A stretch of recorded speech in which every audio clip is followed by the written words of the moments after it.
Hello friends, good afternoon friends. আশা করি সবাই ভালো আছে, সুস্থ আছো। জয় হিন্দ, বন্দে মাতরম। তো ফ্রেন্ডস, আজকে তোমাদের সামনে একটা নতুন ভিডিও নিয়ে চলে এসেছি। তো এই ভিডিওটার মধ্যে আমি কিছু কথা তোমাদেরকে বলবো, ঠিক আছে? জীবনের নিয়ে আজকে একটু কিছু টপিক আলোচনা করব। দেখো, জীবনটা কিন্তু আমরা ভাবি হয়তো আমাদের জীবন নিয়ে, যে জীবনটা হয়তো আমাদের অনেক বড় জীবন, কিন্তু অ্যাকচুয়ালি জীবন বড় নয়, জীবন হচ্ছে সত্যি ছোট। কারণ কারণ যে জিনিস তুমি যদি ভাবো, মনে করো যে আমি কালকে করব, তাহলে কিন্তু সেই জিনিস মানে কালকেই পড়ে থাকবে। সেটা কিন্তু কালকে যখন আসবে, তুমি যদি সেই জিনিসটা ভেবে রাখো, তুমি কিন্তু সেটা কালকেও করতে পারবে না, সেটা তখন পরশু হয়ে যাবে। তো জীবনে যে জিনিস যখন ভাববে বা ডিসাইড করবে, সেটা সেই তৎক্ষণাৎ সেই মুহূর্তে করে নেওয়াই বেটার, আমি যেটা মনে করি আমার অভিজ্ঞতা থেকে, যেটা আমি দেখেছি। তো দেখো, সবাইয়ের জীবন কিন্তু আলাদা আলাদা হয়, ঠিক আছে? সেটা কিন্তু অ্যাজ পার মানুষ অনুযায়ী যেগুলো ডিপেন্ড করে, ঠিক আছে? ধরো আমি বলছি, কোনো ছেলে, তার মা বাবা হয়তো গরিব, ঠিক আছে? তখন সেই ছেলেকে কিন্তু অনেক কষ্ট করে বা পরিশ্রম করে, স্ট্রাগল করে তাকে কিন্তু বড় হতে হয়। সেটা সেই ছেলেটা মানে যে কোনো পরিবার থেকে সে হোক না কেন, সেটা। তো আমাদের জীবনটা কিন্তু খুব একটা বড় নয়, যেটা আমি ভাবি। আমাদের জীবন সত্যি খুব ছোট এবং সীমিত। আর সময়ের জিনিস সময়ে কিন্তু করতে হবে, ঠিক আছে? তো যেমন আমার ক্ষেত্রে, আমি আমার গল্প তোমরা অনেক শুনেছো, তো ভিডিওটা প্রথম থেকে শেষ অবধি দেখবে। ভিডিওটা কিন্তু স্কিপ করবে না ভিডিওটা। আর আমার চ্যানেলটা অবশ্যই সাবস্ক্রাইব করে রাখবে, আর পাশে থাকা বেল আইকনটা টিপে দেবে, যাতে আমি কোনো ভিডিও আপলোড করলে তোমাদের কাছে নোটিফিকেশন যায়, ঠিক আছে? যেমন ধরো, আমি একটা কথা বলছি, আমি লাইফে আমি অনেক স্ট্রাগল করে আজকে আমি এই জায়গায় এসেছি, ঠিক আছে? অনেক স্ট্রাগল করে আমি আজকে গভর্নমেন্ট জব পেয়েছি। আমি নিজের রোজগারে পড়াশোনা করে আজকে প্রতিষ্ঠিত হয়েছি, ঠিক আছে? তো নিজের রোজগারে পড়াশোনা করেছি। অনেকেই আছে নিজের রোজগারে পড়াশোনা করেছে, আবার অনেকে আছে অনেকের মা বাবারা পড়ায়।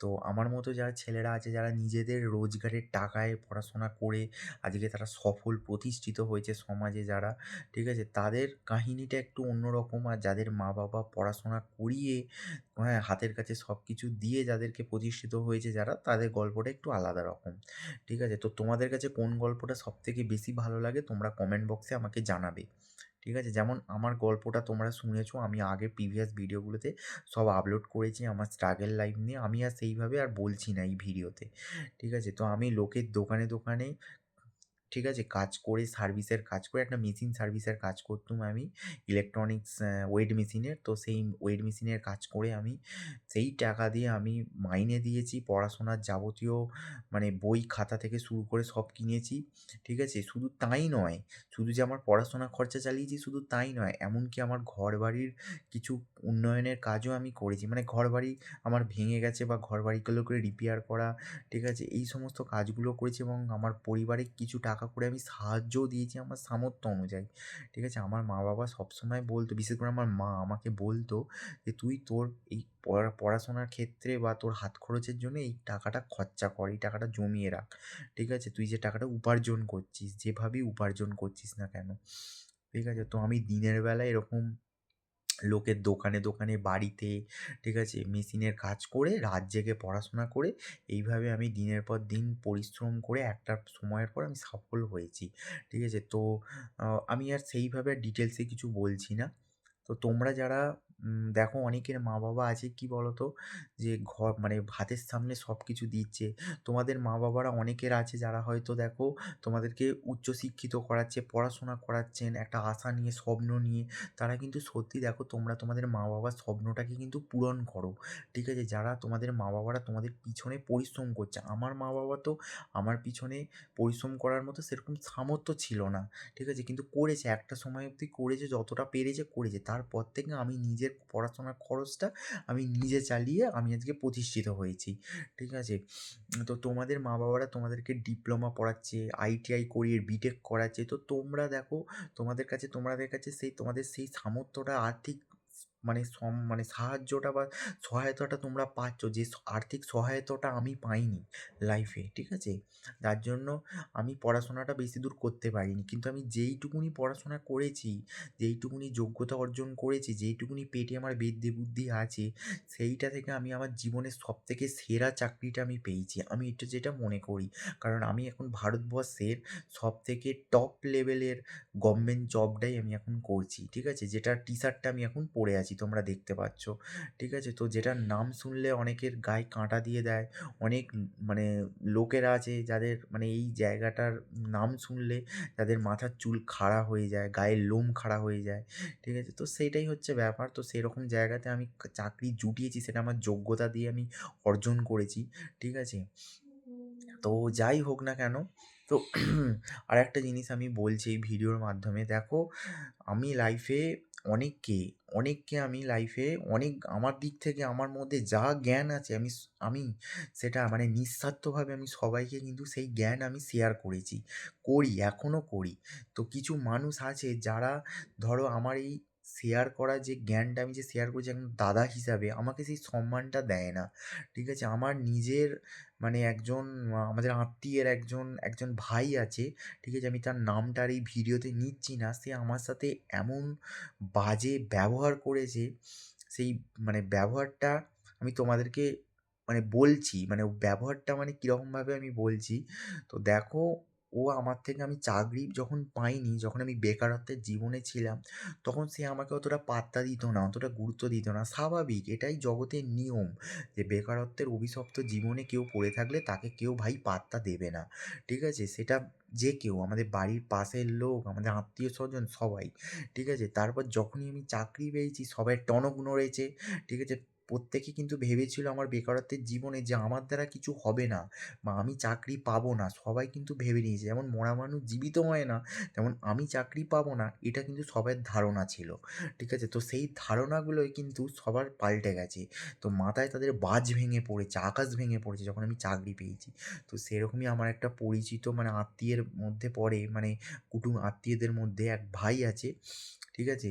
তো সেই ভাইটা কীরকম দেখো, যখন আমি চাকরি পাইনি তখন আমাকে তো সেরকম গুরুত্ব দিত না, পাত্তা দিত না। কলেজ যাওয়ার পথে আমার সঙ্গে তার শেওড়াফুলি স্টেশনে মাঝে মাঝে দেখা হতো, ঠিক আছে? যখন আমি চাকরি পেলুম, ঠিক আছে, সে আমাকে নিয়ে যা মাতামাতি করছে, সে আমাকে নিয়ে যা মানে আমার যা প্রশংসা করছে, ঠিক আছে? আমার নিজের ভাই থাকলেও হয়তো সেরকম প্রশংসা করতো না, ঠিক আছে? এরকম প্রশংসা।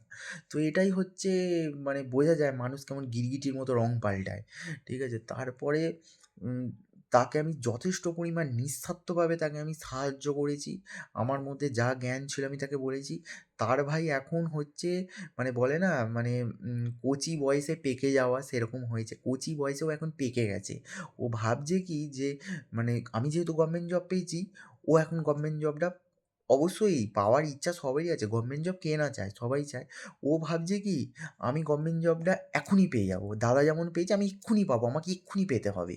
ঠিক আছে? তো সেটা তো হরিলোটের বাতাসা নয় যে গভর্নমেন্ট জব হরিলোটের বাতাসার মতো চতুর্দিকে ছড়িয়ে পড়ে আছে, কুড়িয়ে নিই। ঠিক আছে? তো সেরকম নয়। প্রচুর স্ট্রাগল পরিশ্রম করতে হবে। ঠিক আছে? তবে সেই পরিশ্রমের জায়গাটায় যেতে হবে। তো যাই হোক না কেন তাকে আমি নিঃস্বার্থভাবে কাজ করেছি। আমার কোনো স্বার্থ নেই মানে তাকে দিয়ে তার প্রতি যে কোনো যে আমি তোকে স্বার্থ তুই কি আমি টাকা পয়সা দে, আমি তোকে শেয়ার করছি আমার নলেজটা, আমি কীভাবে চাকরি পেয়েছি সেই গাইডলাইন শেয়ার করছি, সেরকম তো নয়। আমি ওকে আমার মধ্যে যা ছিল ওকে আমি যথেষ্ট পরিমাণ বলেছি। কিন্তু বদলে আমি কী পেয়েছি? তার থেকে আমি পেয়েছি হচ্ছে দুর্ব্যবহার, সবথেকে খারাপ ব্যবহার। ঠিক আছে? কীরকম ধারা? মানে সে আমাকে একটা সময় বলতো, যেহেতু আমি ওয়েট মেশিনে কাজ করি, পড়াশোনা করে আমি ওয়েট মেশিনে কাজ করে পড়াশোনা করে আমি আজকে সাকসেস হয়েছি। সে বলছে, "দাদা তুমি তো এখন চাকরি পেয়ে গেছো, তো আমাকে ওয়েট মেশিনের কাজটা শিখিয়ে দাও না।" আমি ওকে অবশ্যই শিখিয়ে দিতাম ওয়েট মেশিনের কাজটা। কিন্তু সে যে আমার সঙ্গে যে দুর্ব্যবহারটা, বাজে ব্যবহারটা করেছে, তারপর আর তার সঙ্গে কোনো সম্পর্ক রাখার ইচ্ছা আমার নেই। ঠিক আছে? আমি ভিডিওর মাধ্যমে স্পষ্ট বলে দিলাম। ঠিক আছে? কারণ তাকে যখনই আমি কোনো কাজের জন্য বলি, ঠিক আছে? তো এবছর দেখো আমি কাজ করতাম বলে আমাকে বহু মানুষ কিন্তু কাস্টমাররা কিন্তু চিনে গেছিলো। তো আমি সাকসেস পাওয়ার পরেও মানে চাকরি পাওয়ার পরেও বাইরে আসার পরেও আমাকে বহু মানুষ খুঁজেছে। তো এই বছর আলুর মার্কেটটা খারাপ ছিল। তো আলুর মার্কেটের সময় মানে আলুর যে সিজনটা যখন আলু ওঠে মাঠের আলু যখন ফসলটা ওঠে ওই ফাল্গুন চৈত্র মাস করে, তো সেই সময় আমার কাঁটাগুলো মানে কম্পিউটার কাঁটা বা ওজন মেশিনগুলো যে বিক্রি হওয়ার জন্য মানে কিছু মাল পড়েছিল স্টক বাড়িতে, সেগুলো বিক্রি হওয়ার জন্য বা ডেলিভারির জন্য আমি ওকে বলেছিলাম, "ভাই তুই ডেলিভারি করে দে।" ও আমার এই উপকারটা করেছে, ডেলিভারি করেছে। কিন্তু উপকারটা তো ফ্রিতে করেনি ভাই। উপকারের জন্য আমারও বিবেক তাকে কিছু পয়সা দিয়ে সাহায্য করি। কারণ সে আমার এই কাজগুলো করেছে। করে দিয়েছে ঠিক আছে। কিন্তু কিন্তু আমি ওকে ভেবেছিলাম কাজ শেখাবো, অবশ্যই কাজ শেখাবো। কিন্তু আমার সঙ্গে প্রচণ্ড বাজে দুর্ব্যবহার করেছে, প্রচণ্ড খারাপ ব্যবহার করেছে। ঠিক আছে? আমি যখন ওকে কোনো কাজের কথা বলি যে, "ভাই আমি তো আমার নিজের স্বার্থ নিইনি। ভাই আমি তোকে তো বলিনি যে তুই এই সার্ভিসটায় গিয়ে আমাকে ওখান থেকে ৳৫০০ পেলে আমাকে ৳২০০ ৳২৫০ দে।" আমি তো বলি না, "ভাই তোর ৳৫০০ তুই পেলে তুই ৳৫০০ তোরই থাকবে, আমার নয়।" ঠিক আছে? তো কাজটা যা ভাই অ্যাটেন্ড কর। যখনই কিছু কাজের কথা বলি তখন আমাকে কি বলে, দোহাই দেয় যে, "দাদা আমার এক্সাম আছে, দাদা আমার সেমিস্টার আছে, দাদা আমার এই আছে।" সবসময় ওর সেমিস্টার, সবসময় ওর এক্সাম, ঠিক আছে? আর এদিকে বন্ধুর সাথে বড়লোক এক বন্ধু আছে, তার সাথে এদিক ওদিক ঘুরতে যাচ্ছে, হ্যাঁ, লং ড্রাইভে যাচ্ছে। সেগুলো তো আমার চোখে সবই পড়ে। তো সেই জন্য আমি আর কিছু বলি না। কারণ যে বারবার অবহেলা করে তার কাছে বারবার বলে বা তার কাছে কিছু চাওয়াটা বা কিছু বলাটা সত্যিই বড় বোকামি। ঠিক আছে? তোর সঙ্গে সম্পর্ক আমার নষ্ট হয়ে গেছে। ঠিক আছে, ঠিক আছে? তুই নিজেই নষ্ট করেছিস সেই সম্পর্কটা। তো থাক ভাই তুই তোর মতো থাক, আমি আমার মতো থাক। ঠিক আছে? গভর্নমেন্ট জবটা আর মুখের কথা নয়, বললেই পেয়ে যাবি। ঠিক আছে? সাধারণ একটা গ্রুপ ডি চাকরি পেয়ে জোটালেই বুঝবো যে তোর মধ্যে কত দম আছে। ঠিক আছে? আমি তোকে ওপেন চ্যালেঞ্জ করছি না ভাই। ঠিক আছে? শুধু এটুকুই বলছি যে অত সহজে সব কিছু হয় না। ঠিক আছে? প্রচুর কষ্ট করতে হবে। সোনার চামচ মুখে দিয়ে ভাই কেউ জন্মায়নি। ঠিক আছে? অতএব কষ্ট ছাড়া কিছু হবে না। ভাবছিস যে দাদা হয়তো কপালের জোরে চাকরি পেয়ে গেছে। শোন ভাই তাহলে একটা কথা বলি 99% আমার এফর্ট হলেও 1% কিন্তু ভাগ্য। ওই ভাগ্যটা আমাকে সাহায্য করেছে। কেন বলতো? কারণ 99% আমি এফর্টটা দিয়েছি, পরিশ্রমটা করেছি। তাই ভগবান আমার 1% ভাগ্যটাকে কিন্তু বলেছে যে ছেলেটা এখন 99% এফর্ট দিয়েছে তাহলে 1% ভাগ্যের জন্য কেন তার চাকরিটা আটকে থাকবে? তাই জন্য ভগবান আমাকে এই চাকরিটা পাইয়ে দিয়েছে। ঠিক আছে? অতএব তুই যেমন কর্ম করবি তার ফল তোকে ভোগ করতেই হবে। ঠিক আছে? সৎকর্মের সৎ ফল পাবি, অসৎ কর্মের অসৎ ফল পাবি। এটুকু তোকে বলে দিলাম। ঠিক আছে? আর ভালোভাবে থাকবি ভাই, হিংসা কাউকে করবি না। ঠিক আছে? হিংসা করলে কোনোদিন জীবনে সাকসেস পাবি না। ঠিক আছে? যেমন আছিস ওইরকম হয়েই থাকবি। ঠিক আছে? আর একটা জিনিস হচ্ছে প্রাইভেটে যারা চাকরি করে তারা কিন্তু কোনোদিন ভাববি না যে তারা সমাজে স্বীকৃতি পায় না, সমাজে তারা মানে অবহেলিত হয়। দেখ ভাই একটা কথা বলি, প্রাইভেটে চাকরি করেও এমন অনেক মানে প্রাইভেট কোম্পানি আছে যেগুলো গভর্নমেন্ট থেকেও হাইক স্যালারি দেয়। ঠিক আছে? তুই ব্যাঙ্গালোরের দিকে যদি আইটি কোম্পানিগুলোয় আসিস তাহলে তুই বুঝতে পারবি ওখানে কী হারে স্যালারি দেয়। ঠিক আছে? যে যে একটা সরকারি চাকরিওয়ালা লোকের, ঠিক আছে, 10 গুণ স্যালারি একটা প্রাইভেট কোম্পানি দেয়। ঠিক আছে? তো সেই বলছি। অতএব প্রাইভেট কোম্পানিও খারাপ নয় ভাই। ঠিক আছে? সেখানেও তুই জব করে তুই কিন্তু একটা সমাজে একটা স্বীকৃতি পাবি। মেন কথা হচ্ছে তোর ব্যবহারটা ভালো রাখ, তোর চরিত্রটা ভালো রাখ, তুই ভালোভাবে সবার সাথে ব্যবহার কর, তাহলেই তুই সমাজে স্বীকৃতি পাবি। এইটুকুই আমি বলে দিলাম। ঠিক আছে? আমি তোর মতো অনেক ছেলেকে আমি গাইডলাইন দিয়েছি। আমার মধ্যে যা ক্ষমতা আছে আমি পারলে একটা ছেলেকে কিন্তু সরকারি চাকরি পাইয়ে দেবো। পাইয়ে দেবো মানে কি এমন গাইডলাইন করবো, যদি সে গাইডলাইনগুলো যদি ঠিকমতোভাবে মেনটেন করে তাহলে ভারতবর্ষের যেকোনো চাকরি, হ্যাঁ, রেল বলো, ডিসিএল বলো, টিসিএল বলো, যেকোনো ডিআরডিও বলো, আমাদের এই ইসরো বলো, যেকোনো জায়গায় কিন্তু সে চাকরি পেতে বাধ্য। ঠিক আছে? যদি সে সঠিকভাবে গাইডলাইনগুলো আমার ফলো করে, গাইডেন্সগুলো ফলো করে। ঠিক আছে? কিন্তু যদি সে সেই মানে এখনই পেতে হবে, এখনই পাইতে হবে, আমাকে এই মুহূর্তে পাইতে হবে, যদি এরকম অধৈর্য মনের মধ্যে যদি চঞ্চল ভাব থাকে তাহলে কোনোদিন সে পাবে না। মনকে শান্ত শিষ্ট ধীর শিষ্ট করে আস্তে আস্তে স্টেপ বাই স্টেপ এগোতে হবে। পাহাড়ে উঠতে গেলে এরকম গোল করে ঘুরে স্ট্যামিনা অর্জন করে তবে সে চূড়ায় পৌঁছানো যায়। ঠিক আছে? তুমি সোজা উঠতে যাবে খাড়াভাবে ধপাস করে পড়ে স্পট ডেড। তো সেই জন্যই আমি বলছি সবসময় মনের মধ্যে ধৈর্য রাখতে হবে। ঠিক আছে? আর কোনোদিন কাউকে ছোট ভাববে না, আর কোনোদিন মনের মধ্যে হিংসা রাখবে না। ঠিক আছে? আমি এই কথাগুলি সবাইকে বলছি। আর জীবনটা আমাদের কখনো বড় নয়, ছোট। তাই জীবনের কাজ যে সময়ের কাজ, যে সময় পড়াশোনা করার সময় পড়াশোনা করতে হবে, বিয়ের সময় বিয়ে করতে হবে, চাকরির সময় চাকরি করতে হবে। তুমি যদি ভাবো যে তোমার জীবনটা অনেক বড়, হ্যাঁ, আমি সারা বছর জীবন ধরে পড়াশোনা করে যাবো, তাহলে পড়াশোনাই করে যাও, তাহলে দেখবে জীবনের বাকি কাজগুলো আর কিছু হবে না। না পাবে চাকরি, না হবে বিয়ে থা। ঠিক আছে? অতএব চাকরির সময় চাকরি, বিয়ের সময় বিয়ে। সঠিক সময় চলে গেলে কোনোদিন কিন্তু কিছু হবে না। হবে, হয়তো জীবনে সেই আনন্দ, সেই অনুভূতিগুলো থাকবে না। ঠিক আছে? আরেকটা জিনিস বলে রাখি, আমার এই ভিডিওর মাধ্যমে একটা সবথেকে ইম্পর্টেন্ট একটা ঘটনা বলে রাখি আমার লাইফে। 2025 সাল আমার লাইফের সবথেকে অভিশপ্ত একটা জীবন বলে আমি ভেবেছিলাম।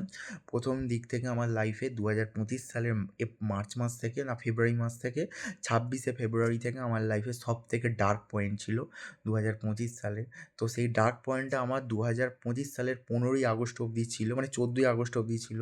তো 15ই আগস্ট থেকে আমার জীবনে সেই ডার্ক পয়েন্টটা আস্তে আস্তে কাটতে শুরু করে। 15ই আগস্ট মানে যেদিন ভারতবর্ষ স্বাধীন হয়েছিল, স্বাধীনতা দিবসের দিন।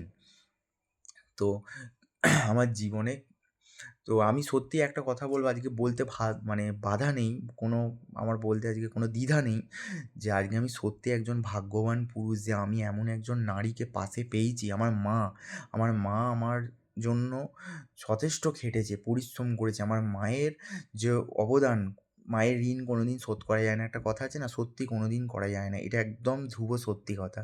ঠিক আছে? আমার মা আমার জন্য যা পরিশ্রম করেছে, যা খেটেছে, ঠিক আছে? আমার মাই একমাত্র আমার জীবনে একটা নারী, ঠিক আছে? আমার জীবনে একটা নারী, আমার মা আমার জীবনে পাশে ছিল। কিন্তু আরেকটা নারী আমার জীবনে 2025 সালে আমার পাশে আছে, আমার হাতটা ধরে। তখন আমি বেকারত্বের যন্ত্রণায় ছটফট করছি। সেই সময়ে একটা নারী আমার পাশে আসে, সে আমার জীবন সঙ্গিনী, সে আমার মনের মানুষ, সে আমার ভালোবাসা। আমার হাতটা ধরেছিল। আমার হাতটা ধরে আমাকে বলেছিল যে, "তুমি সামনের দিকে এগিয়ে যাও। আমি তোমার পাশে ছিলাম, আছি, আজীবন থাকবো।" ঠিক আছে? তো সেই রকম নারীকে কিন্তু কপাল করে পাওয়া সত্যি একটা ভাগ্যের ব্যাপার। সব পুরুষের কপালে কিন্তু সেরকম নারী জোটে না। ঠিক আছে? তো আমি সেরকম নারীকে পেয়েছি। আমার মায়ের পরেই কিন্তু তার স্থান। ঠিক আছে? আমার জীবনে। তো সেটাই বলছি, সেই নারী সে যত গরিব ফ্যামিলি থেকেই বিলং করুক না কেন, সে যে কাস্টেরই হোক না কেন, হ্যাঁ, কিন্তু মেন কথা হচ্ছে সে আমাকে এই যে আশ্বাস দিয়েছে, একটা ছেলেকে যে এই আশ্বাস দিয়েছে, এই যে কথাটা বলেছে যে, "আমি তোমার পাশে ছিলাম, আছি, থাকবো। তুমি সবসময় সামনের দিকে এগিয়ে যাও।" এই কথাটাই হচ্ছে একটা ছেলেকে কিন্তু পিক পয়েন্টে তোলে। একটা ছেলেকে পিক পয়েন্টে তোলে। তোমরা 12 ফেল সিনেমাটা দেখেছো? মনোজের যে ইউপিএসসি সিনেমাটা, 12 ফেল সিনেমায় কী বলেছে? ওই যে মেয়েটা 12 ফেল সিনেমায় মনোজকে কী বলেছে? মেয়েটার নাম ভুলে যাচ্ছি। যাই হোক, মেয়েটার নাম মনে পড়ছে না, মানে ওই নায়িকাটার নামটা। তো মনোজকে কী বলেছিল? যে মানে প্রপোজ করেছিল, বলছে, "যাও দুনিয়া পালট দো।" তারপর থেকেই কিন্তু ও দুনিয়া পালট দিয়েছে সত্যি। মানে তারপর থেকে কী করলো? এমনভাবে পড়াশোনা করলো, এমনভাবে গাঁড় ফাটা পড়াশোনা করলো, একদম পুরো একদম ইউপিএসসি মানে একদম পুরো পাস করে গেল। তো সেটাই বলছি, একটা ছেলেকে কিন্তু একটা মেয়েই কিন্তু পারে পিক পয়েন্টে তুলতে। আবার মানে একটা ছেলেকে একটা মেয়েই পারে সবথেকে নিচে ডাউনে নামাতে। ঠিক আছে? সেই রিমোট কন্ট্রোলটা একটা মেয়ের হাতেই থাকে। তো আমার জীবনে কিন্তু সেই হলো ভাগ্যবান, মানে আমার জীবনে সেই হলো একজন, আমার জীবনে সে হচ্ছে ভাগ্যবতী আমার জীবনে। কারণ সে আমার জীবনে আসার পর থেকে আমার জীবনে সত্যি আজকে আমার জীবনটা কিন্তু ভালো হতে শুরু করেছে। কারণ আমি কোনো কোম্পানিতে, কোনো প্রাইভেট কোম্পানিতে আমি স্থিরভাবে চাকরি করতে পারিনি। কারণ আমি ভাবতাম যে, মানে কি, মানে আমার মন বসতো না সত্যি কথা বলতে। কোনো কোম্পানিতে আমার কাজ করতে আমার মন বসতো না। প্রাইভেট কোম্পানিতে কাজ করার আমার সেরকমভাবে মানে মন মানসিকতা ছিল না। যাই হোক, তো তার সাথে আমার ভালোবাসা হবার পর থেকে আমি ভাবি যে আমার লাইফে একজন আসতে চলেছে, তো আমাকে প্রতিষ্ঠিত হতে হবে, জীবনে দাঁড়াতে হবে। তো সেই সময় 2025 সালে আমি একটা প্রাইভেট কোম্পানিতে চাকরি করতে শুরু করি। ঠিক আছে? আর সাথে সাথে গভর্নমেন্ট জবের জন্য চেষ্টা করি। তখন আমি এখানে আর কি চাকরি পাইনি। তারপরে 2025 সালে সেইখানে চাকরি করতে করতে তারপরে মানে আমি 7-8 মাস চাকরি করেছি। আমি ভাবতে পারি না যে আমার দেখতে দেখতে একটা কোম্পানিতে, প্রাইভেট কোম্পানিতে আমার 7-8 মাস হয়ে গেল। কী করে হলো? আমি সেখানে তফাৎ তফাৎটা বুঝতে পারি কী করে হলো। তো সেই মানুষটার জন্যেই হলো। সেই মানুষটা আমার জীবনে আসার পরেই, আমার হাতটা ধরার পরেই আমি সেই জায়গা অবধি আমি পৌঁছতে পেরেছি। তারপরে আসে এই মাহিন্দ্রক্ষণ, এই মাহিন্দ্রক্ষণ তারপরেই আসে। অফার লেটার আসে, পিয়নের মাধ্যমে বাড়িতে চিঠি আসে, চোখ ফেটে জল এলো যে আমার বাড়িতে এরকম একটা চিঠি এসছে, আমি এরকম জায়গায় একটা কাজ পেয়েছি, চাকরি পেয়েছি। তো সত্যি আমার মা-বাবার গর্বের দিন, বিশেষ করে আমার মায়ের গর্বের দিন, আর আমার সেই ভালোবাসার মানুষটার গর্বের দিন যে তার ভালোবাসার এই মানুষটা প্রতিষ্ঠিত হয়েছে। ঠিক আছে? তো আমার এই সাফল্য আমার মায়ের জন্য, আমার ওই ভালোবাসার মানুষের জন্য। ঠিক আছে? আমি এটুকুই বলব। কারণ সেও ভালোবাসার মানুষ আর আমার মা-বাবাকে আমি নিয়ে আমি সুখে শান্তিতে আগামী জীবনে থাকতে চাই। এটাই আমার ভগবানের কাছে আমার একমাত্র প্রার্থনা। ঠিক আছে? তো তোমাদেরকেও বলছি, তোমরাও কিন্তু পড়াশোনা করো, স্ট্রাগল করো। আর ভালোবাসা সত্যি ভাগ্য করে পাওয়া যায় ভাই, আমি এটুকু বলব। কপাল গুণে ভালোবাসা পাওয়া যায়। ঠিক আছে? একজন শূন্য পকেটে বেকারত্বের জীবনে একটা পুরুষের হাত, একটা নারীর ধরা আজকে এই 2026 যুগে কপাল করে পাওয়া যায় ভাই এরকম নারী। যদি তোমরা পেয়ে থাকো তাকে যত্ন করে তুলে রাখো আর তার জন্য তুমি কিছু করো, প্রতিষ্ঠিত হও। ঠিক আছে? কারণ সেই নারী কিন্তু তোমার কোনোদিন হাত হাত ছাড়বে না। তুমি যদি চাকরি নাও পাও, সাফল্য নাও পাও, তুমি ডাল ভাত খেয়েও যদি তাকে ভালো রাখতে পারো, সে তাতেও তোমার থাকবে। কিন্তু সেই নারী বিশ্বস্ত হতে হবে আর তাকে তোমাকে খুঁজে পেতে হবে। দেরিতে হলেও কিন্তু অপেক্ষা করো, একদিন সে আসবে। তাই ভুল মানুষের সাথে সম্পর্ক গড়ে জীবন নষ্ট করো না। ঠিক আছে? সঠিক মানুষের জন্য অপেক্ষা করো, অবশ্যই আসবে সঠিক মানুষ। ঈশ্বরের প্রতি বিশ্বাস রাখো, ভক্তি রাখো। আমি আমার মহাদেব, আমার মহাকালকে আমি স্মরণ করি, সবসময় বিশ্বাস করি। মহাদেবের আশীর্বাদে আজকে আমি প্রতিষ্ঠিত হয়েছি, মা-বাবার আশীর্বাদে। আর আমার ভালোবাসার মানুষটার ভালোবাসায় আজকে আমি এই জায়গায় পৌঁছতে পেরেছি। ঠিক আছে? এই আমার আজকের ভিডিও। যদি ভিডিওটা ভালো লেগে থাকে, কেমন লাগলো তোমরা কমেন্ট বক্সে জানাও। আর আমার কাছ থেকে আর কী রকম ভিডিও পেতে চাও তোমরা কমেন্ট বক্সে লিখে জানাও। আজকের মতো বন্ধুরা ভিডিওটা এখানেই শেষ করছি। ভালো থাকবেন, সুস্থ থাকবেন। আবার নতুন কোনো ভিডিওতে তোমাদের সঙ্গে দেখা হবে। ততদিন ভালো থাকো, সুস্থ থাকো। Thanks for watching. জয় হিন্দ, বন্দে মাতরম।